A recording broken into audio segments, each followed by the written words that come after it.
Nous sommes aujourd'hui au Centre régional de sauvegarde de la faune sauvage à Buyoux dans le Vaucluse.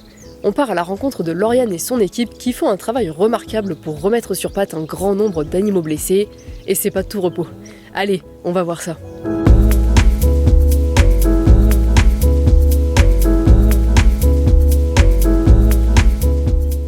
C'est un centre de sauvegarde qui a été créé par le Parc naturel régional du Luberon en 1996 et qui est géré par la LPO PACA depuis 2006.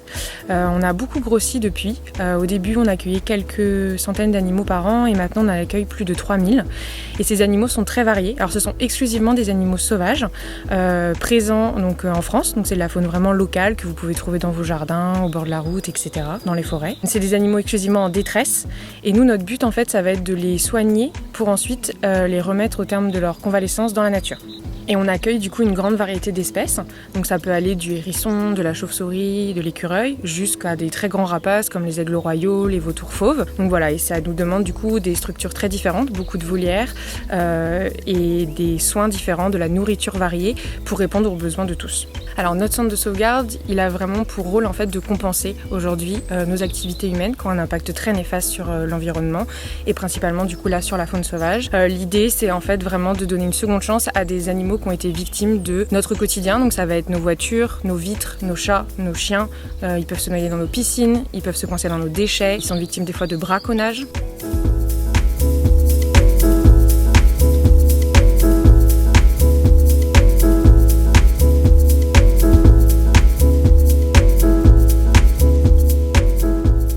On a accueilli récemment un blaireau adulte femelle qui a été victime d'une collision avec une voiture. Elle est arrivée vraiment dans un état critique. Et là, on est plutôt optimiste parce qu'on commence à avoir des bonnes évolutions avec le traitement. Elle récupère un peu plus de mobilité, notamment du train arrière, et commence à réussir à relever son cou. Voilà, elle risque d'être en soins parmi nous pendant encore de nombreuses semaines, voire de nombreux mois après pour tout ce qui va être rééducation en enclos. On a également donc un vautour fauve en soins. Lui, c'est plutôt un jeune. On n'est pas encore vraiment sûr de ce qui s'est passé, mais pour l'instant, il montre tous les signes d'une intoxication. Donc, il faut savoir qu'il y a encore des personnes par méconnaissance ou ignorance vis-à-vis des vautours et souvent du coup par peur qui vont des fois placer du poison dans des carcasses pour les détruire. Donc on va tout faire pour inverser ça, mais c'est pas encore gagné. Quand on accueille un animal au centre de soins, il va d'abord procéder à un diagnostic. Les animaux ne peuvent pas parler, donc ils ne vont pas nous dire ce qu'ils ont comme souci. Nous, il va falloir qu'on le détermine. Donc on va chercher les fractures, les plaies, on vérifiera tout. Les yeux, les oreilles. L'animal va passer en général au moins 2-3 semaines dans le bâtiment de soins où il va vraiment pouvoir récupérer des forces. Et après, ils vont très vite en extérieur. Donc c'est la meilleure partie, c'est la partie rééducation. C'est une grande période qui peut durer en général au moins plusieurs mois. Et une fois que l'animal est complètement prêt à retourner dans la nature, ça veut dire qu'il a récupéré toute sa mobilité, qu'il est capable de chasser par lui-même. Là, il va être remis en liberté, si possible sur son territoire d'origine, notamment si c'est un adulte.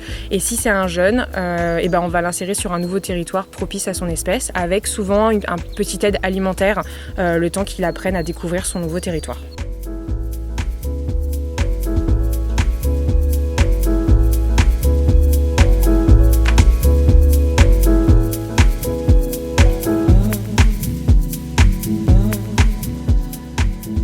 Si vous aussi vous voulez nous aider à venir en aide à tous ces animaux sauvages en détresse, vous avez plusieurs moyens en fait. Le premier, ça va être le bénévolat au centre de sauvegarde, donc directement sur site à Buyoux dans le Vaucluse, où là vous pouvez nous aider au nourrissage, au nettoyage, donc tous les jours de l'année. Si vous êtes un peu plus loin, vous pouvez nous aider pour les transports d'animaux en détresse. Donc là, c'est le périmètre, ça va être toute la région Provence-Alpes-Côte d'Azur et c'est pour nous aider dans les acheminements jusqu'au centre de soins. Voilà, donc il y a des chaînes humaines, des cliniques partenaires qui vous aideront à faire une partie du chemin.